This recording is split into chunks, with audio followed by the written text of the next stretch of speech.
सत्संग मालिक की यहां चर्चा हो, उसी का नाम सच्चा सत्संग होता है। नाम धुन, जैसे वातावरण में हवा चलती है, लेकिन चलती हुई हवा किसी को नजर नहीं आती। हवा में धूल मिट्टी अगर इकट्ठी हो जाए तो पता चलता है अच्छा हवा इतने प्रेशर से भी चल सकती है। जैसे धूप है या छाया है, दिखते हैं ये, लेकिन जब तक आप कमरे में बंद हैं इनको बता नहीं सकते ये गर्म है या ठंडी है। छाया भी घने पेड़ की छाया हो तो बड़ी ठंडी होती है, और पेड़ अगर अच्छा ना हो तो छाया भी गर्म होती है। धूप बादलों में से आती हो तो ठंडी भी होती है, और बादल ना हो और गर्मी का मौसम हो तो जला देने वाली होती है। एहसास होता है जब आप कमरे से बाहर आते हैं, हवा कैसी है, धूप कैसी है, छाया कैसी है। उसी तरह वो धुन कण कण में हो रही है। सिख धर्म में गुरुओं ने लिखा, शब्द से सारी दुनिया की रचना हुई है। शब्द का मतलब धुन, आवाज। इस्लाम धर्म में लिखा है नूरे जलाल, प्रकाश से। और ये दो ही चीजें सारे धर्मों ने मानी है कि भगवान की रोशनी और आवाज कण कण में, जर्रे जर्रे में हो रही है। हिंदू धर्म में हमारे आया भगवान की आवाज, उसकी रोशनी कण कण में है, हर जगह मौजूद है। इस्लाम धर्म में आया मालिक अल्लाह राम जर्रे जर्रे में मौजूद है। सिख धर्म में आया वाहिगुरु हर घट में समाया है, कोई जगह खाली नहीं। इंग्लिश फकीर कहते हैं गॉड इज एवरीवेयर, हर जगह है परमात्मा, और उसे आपने महसूस करना है, उसे आप देखना चाहते हैं तो उसकी धुन को पकड़ना होगा। जैसे कुएं में कोई गिर जाता है तो कुएं से निकलने के लिए अगर कोई रस्सा लटक जाए तो अनाड़ी से अनाड़ी भी उसको पकड़ के रखेगा, कम से कम मरेगा तो नहीं। थोड़ा बहुत जानकार उसको पकड़ के बाहर भी आ जाएगा। तरीका होता है कैसे आप रस्से पे चढ़ सकते हैं। एक्सरसाइज वर्जिश वगैरह जो करते हैं वो बाहर आ सकते हैं। हर किसी के बस की बात नहीं होती अपना वजन बाजुओं के द्वारा उठाना। तो उसी तरह इस काल की नगरी में, इस शरीर में उस अल्लाह वाहिगुरु राम ने एक रस्सी की मानिंद, एक मजबूत जंजीर की मानिंद धुन लटका रखी है।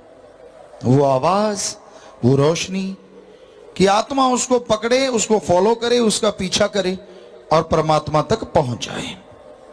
और वो परमात्मा बाहर नहीं है, वो तो हर जगह है। हर जगह से मतलब आपके शरीर के अंदर भी है। शरीर के अंदर इतना कुछ है जिसकी आप कल्पना नहीं कर सकते। जो ब्रह्मांड में है, 100 पिंडे वो शरीर में है, लेकिन जो खोजे सो पावे। जो खोज करेगा, भक्ति इबादत करेगा, उसी को सब कुछ नजर आता है। यह घोर कलयुग है, यहां मनो इंद्रियां बड़े फैलाव पे हैं।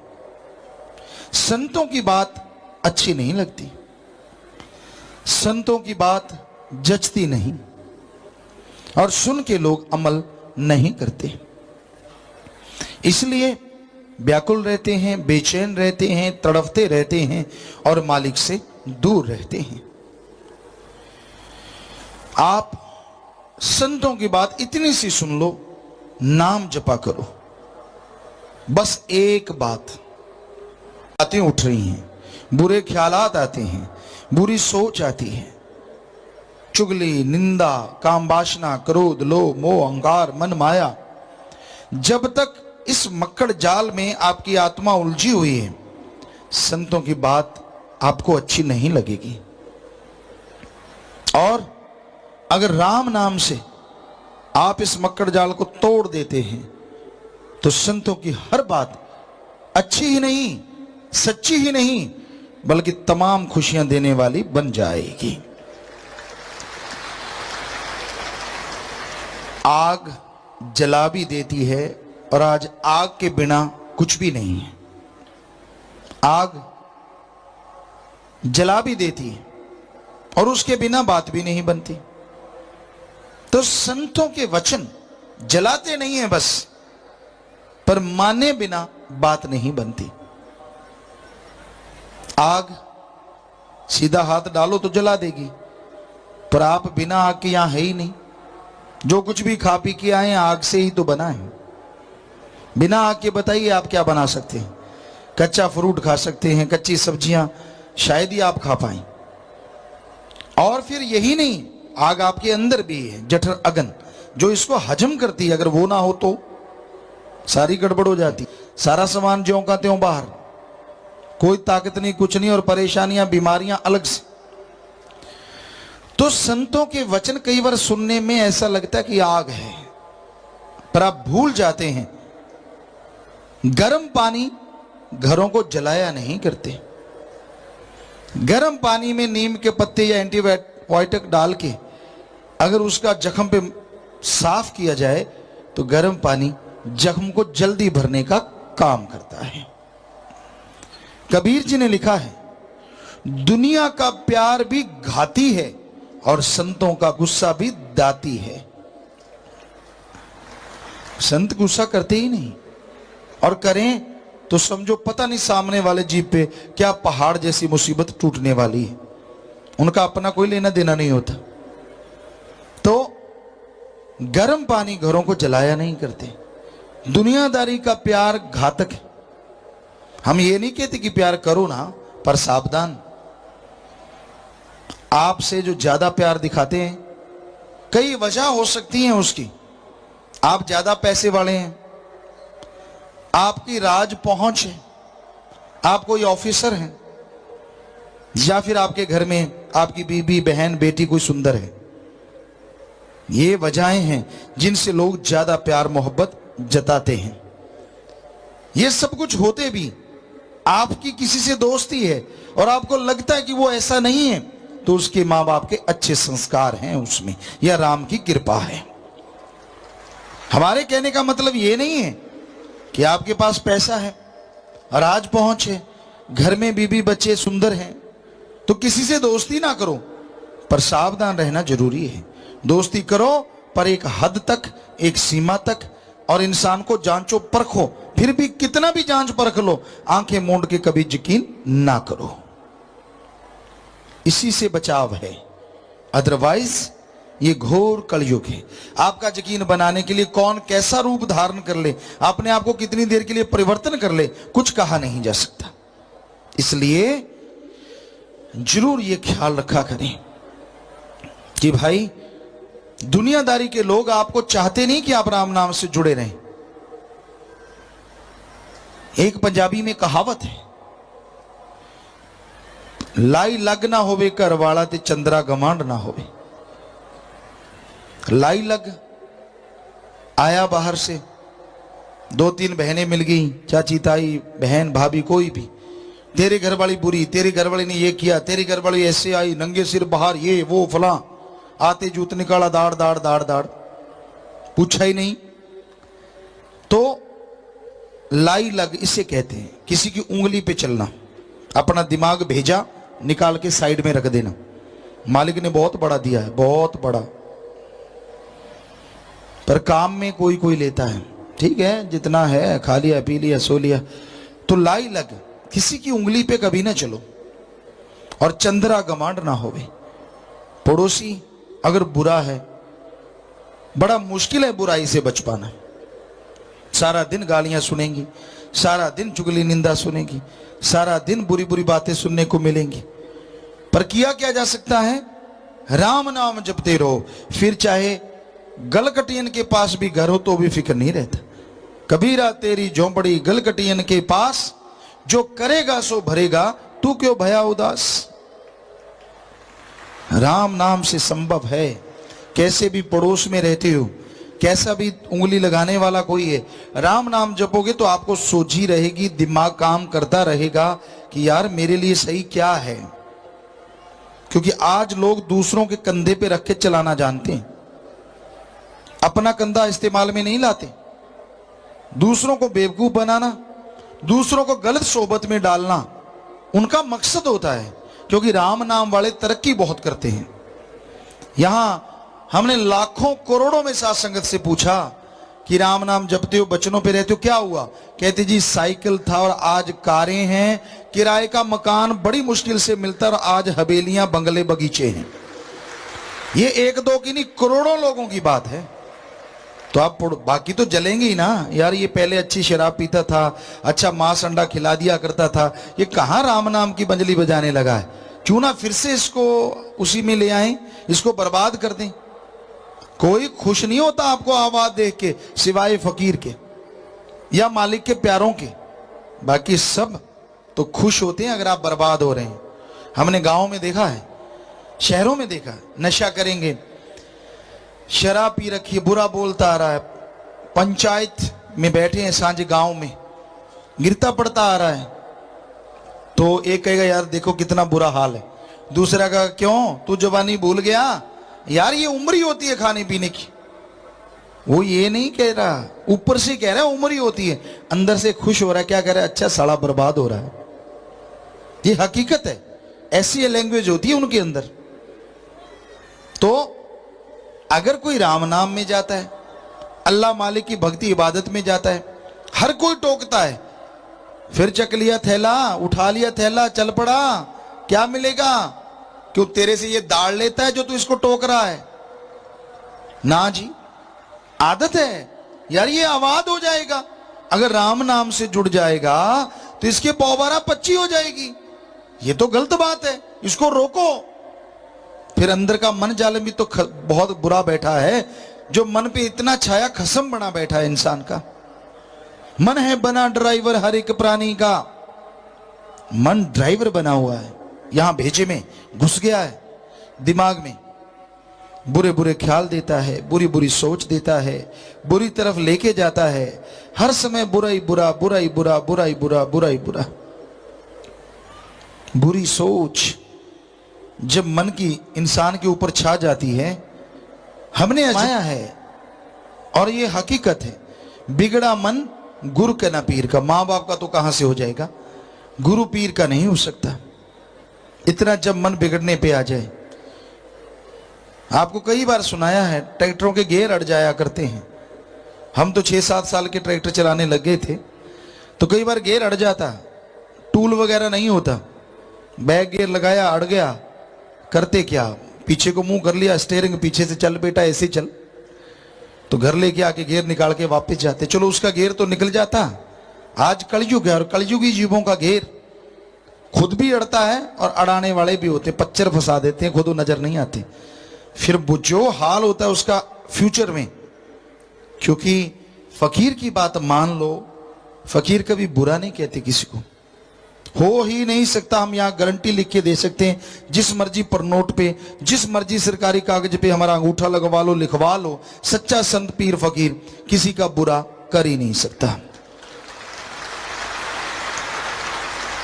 वो तो भले के लिए कहता है। तो ये घोर कलयुग में लोग बहुत होते हैं उकसाने वाले, पहले तो उसे खराब करने वाले, फिर उकसाने वाले। तो भाई यही हकीकत है, यही वास्तविकता है कि ऐसा करने वाले फिर नजर नहीं आते। कहते हैं ना, कहानी सुनाया करते थे बचपन में कि ऊंट के पास सियार चला गया, गिद्दड़, और ऊंट के पांव के पीछे जाके, उसकी आदत होती है सूंघने की, मेंगनों को भी सूंघता है कि खाने वाली चीज हो शायद, तो सूं सी की, ऊंट ने मारी दुलत्ती, काफी दूर फेंक दिया। उसने जाके अपनी घरवाली को बताया, सियार ने, कहने लगा आज उस ऊंट ने ऐसे किया। कहती चलते हैं, तू ऐसे करना, मैं तुझे बताऊंगी वो तरीका आजमाना। 2-4 और साथ हो गए चमचागिरी करने वाले, तो उसे थोड़ा नशा नुशा भांग धतूरे पत्ते खिला दिए कि चल अब देख जोश आएगा। जोश में आ गया, चला गया, कहती ये देखिए है गर्दन ऊंट की। अब देखता क्या है, ऊंट बैठा है, पकड़ ले। उसने गर्दन को पकड़ लिया जोर से, कहते हम तेरे साथ हैं। कहता ठीक है, पकड़ा जोर से, ऊंट को लगा ये क्या है, ऊंट खड़ा हो गया, तोरी की तरह लटक गया, ऐसे ऐसे ऐसे।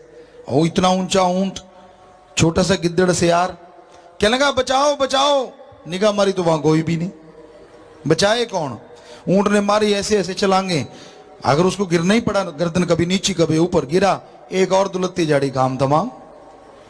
तो कहने का मतलब, क्यों क्यों आप उनकी सुनते हो जो निंदा चुगली बुराइयां करते हैं? क्यों नहीं उसकी सुनते जो राम नाम से जुड़े हैं, जो सेवा से जुड़े हैं, अल्लाह वाहिगुरु मालिक की भक्ति इबादत करते हैं? तो भाई, आपके गांव में, आपके शहर में, कहीं भी कोई निंदा चुगली बुराई होती हो तो उसकी तरफ कान ना दो। आपको क्या कह रहे हैं वो ना, 5 मिनट सुमन कर लो, कहने वाले के झोली में जाके वो सारा पाप गिरेगा और वो अपने आप भोगता रहेगा। साध संगत ने बताया हजारों ने भोगा और अभी भोगेंगे। तो आप बुरे ना बनो, आप बुरा ना कहो, यहां तक हो सके भले कर्म करो, भली मांग मांगो जितना हो सके, क्योंकि भलाई में जो खुशियां हैं वो बुराई में बर्बादी है। तो भाई, नाम धुन हर घट में हो रही है, जर्रे जर्रे में हो रही है, कण कण में हो रही है। वो बड़ी सुरीली आवाज है, बड़ी मीठी आवाज है, क्या कहना उसका। अगर आप पूरा सुन समाधि में जाके आत्मा शरीर स्थिर करके यहां ध्यान जमा के उसकी भक्ति इबादत में लग जाएं, तो एक पहले पहले परेशानियां आएंगी। पहले पहले आप कभी शरीर टूटने लगेगा, कभी जंभाई आने लगेंगी, अवासियां, कभी खाज खुजली होने लगेगी, और ज्यादातर ऐसी ऐसी सोच आएगी जो आपने कभी कल्पना भी नहीं की होती, जो पहले जिंदगी में कभी सोचा नहीं होता। वो सोचें दिमाग में उथल पुथल मचाती रहेंगी, मचाती रहेंगी।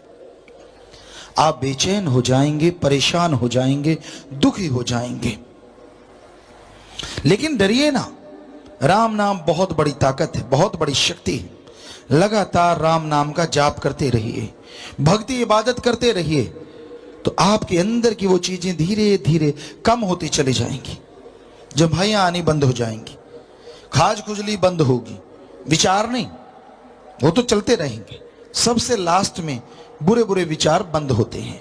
समझ लो सुमन पे आप चल पड़े, गाड़ी स्टार्ट हो गई है, मंजिल पे जाना है, गाड़ी स्टार्ट हुई, चलाना तो पड़ेगा, राम नाम का जाप तो करना पड़ेगा।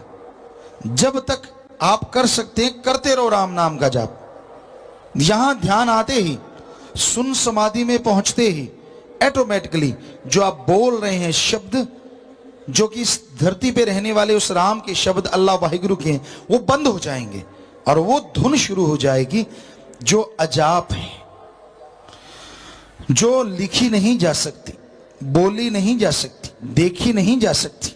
वो आवाज, हां रोशनी को आप देख सकते हैं पर लिख बोल के बता नहीं सकते। ऐसी सुरीली आवाज है, इतनी मीठी आवाज है, कहने सुनने से परे।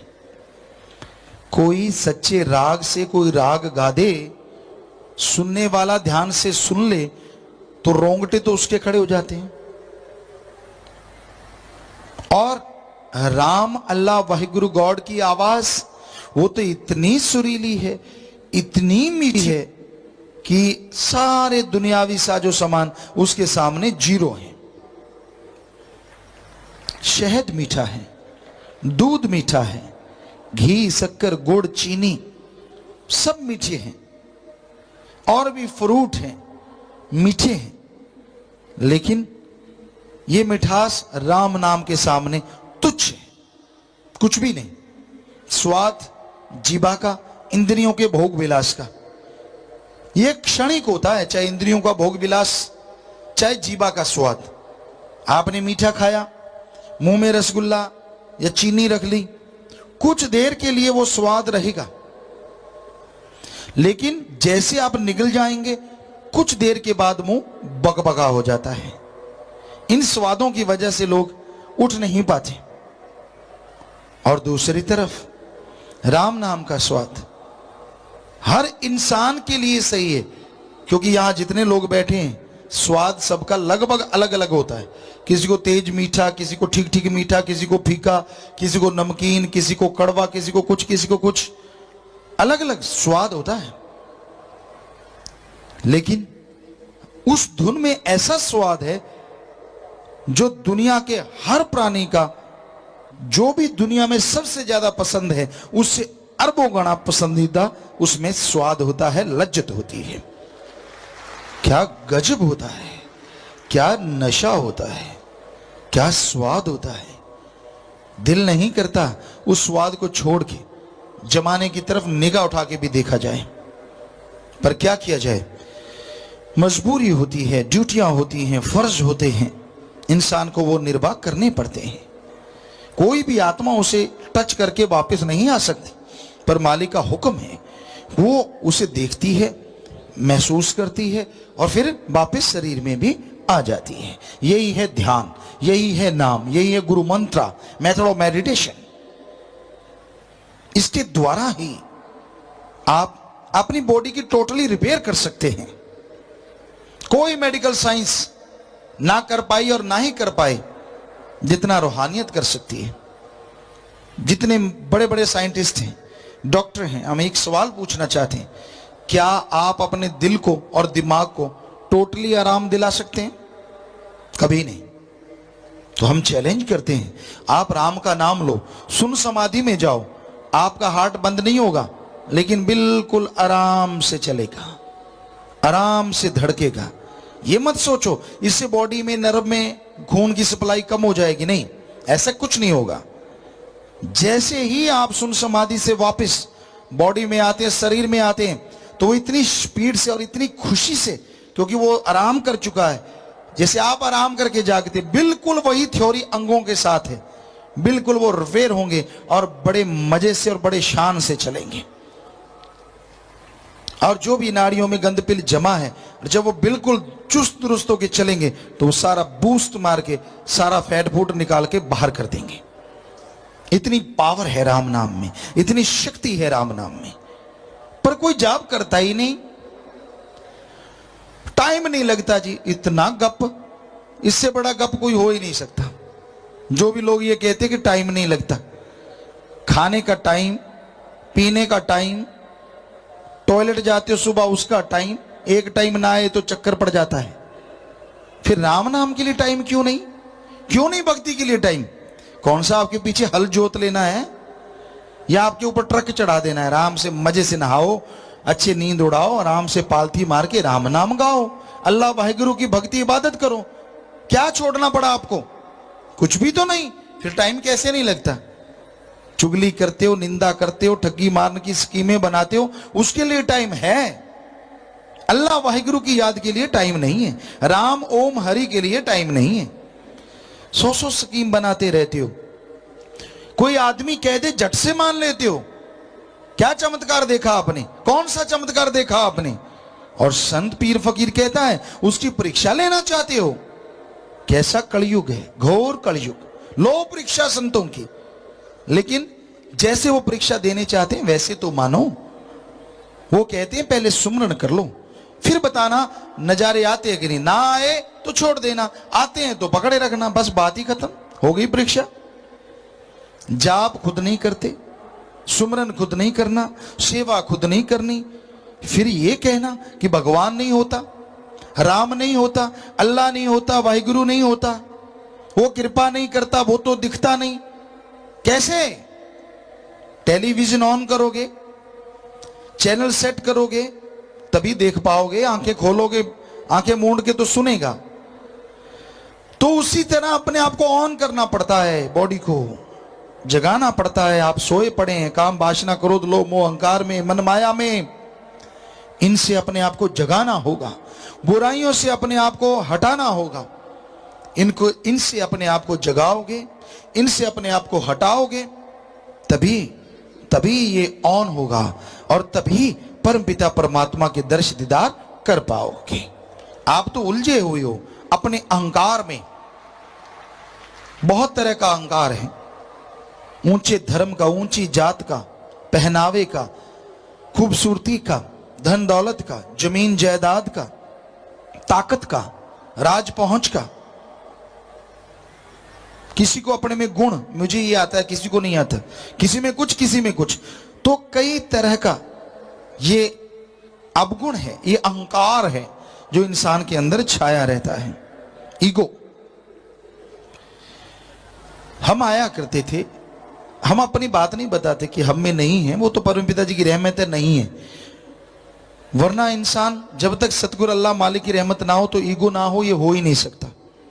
आया करते यहां, बहुत पहले की बात, कोई गाड़ी हुआ करती सनियों के पास, तो सेवा पे गाड़ी दे देते, चाबी दे देते, खुद कहीं सेवा चल रही होती लग जाते, तो कई सतब्रह्मचारी जैसे मोहनलाल जी और भी होते, कह देते कि भाई ये तो बहुत बड़े घराने से हैं, बहुत बड़ा घर है इनका, बहुत बड़े परिवार से हैं। तो नेचुरली भंगीदास होते, जो सेवादार होते हैं आप जानते हैं, वो थोड़ा आदर सत्कार ज्यादा करने लग जाते। हमने कहा भाई हाथ जोड़े आपसे, चाय पी लो जी, स्पेशल चलो जी, 50 नंबर में बैठे, वहां बैठे। हमने कहा क्यों, सेवा कैसे छोड़ दे? कहते नहीं, आपको जरूरत नहीं है सेवा की। हमने कहा हमें पता है या आपको, हमें तो जरूरत है, हम तो बोरियां उठाएंगे क्विंटल की, मालिक की रहमत से अगर मालिक उठवाएगा तो वो उठवाते रहते। और चाय कंटीनों पे ले लेंगे भाई, कंटीनें बनी हैं, कोई बात नहीं, जब लंगर आएगा लंगर खा लेंगे। तो कभी नहीं कहते थे कि हमारा अदब सत्कार करो। जब आदमी खोखला होता है ना, वो उसको होता है कि नहीं बढ़िया हो रहा है, जो ये नहीं पता कि तेरी भक्ति कट रही है, तेरी बंदगी कट रही है। जितनी दूसरों से बिना वजह इज्जत सत्कार, वैसे इज्जत करो और करवाओ, ये असूल है, ये तो होना चाहिए। लेकिन बिना वजह, बेवजह ही ऐसे करवाते रहना, सारी भक्ति खत्म हो जाती है, मालिक का प्यार खत्म होता है, बरकतें बंद हो जाती हैं। तो इसलिए भाई, जो झुक गया सो पा गया, जो तन गया सो गवा गया। रूहानियत में ये असूल है, दीनता धारण करो, नम्रता धारण करो, यही जरूरी है। तो ये सतगुरु मौला की रहमत से सीखा, जिन्होंने जन्म दिया उन जन्मदाताओं से सीखा, माता पिता से। ऐसा ही होना चाहिए संस्कार। तब भी जमीन से जुड़े थे, अब भी जमीन से जुड़े हैं। कोई मंत्री सहवान आए गुरु सरमोडिया घर में, तो मंजा चदर चुदर नहीं थी, वैसे लेटे हुए थे। तो उन्होंने पूछा पास में जो सज्जन लेके आए थे कि चलो अंदर चलते हैं। कहते क्यों? कहते गुरुजी के पिताजी को मिलते हैं, हमारी बात थी। तो गुरु सरमोडिया में वो आए, वो कहने लगा नहीं, ये जो शख्स लेटे हैं बाण के मंजे पे और सिर पे अपनी बाजू का सराहना देके, ये जो सादे से कपड़े हैं और यही गुरुजी के पिताजी हैं। कि तो ये हैरान हूं मैं, इतने सादे, चारपाई पे चद्दर भी नहीं है, खुद की पगड़ी भी फटी हुई है, वैसे नंबरदार हैं, ऐसा कुछ भी नहीं है।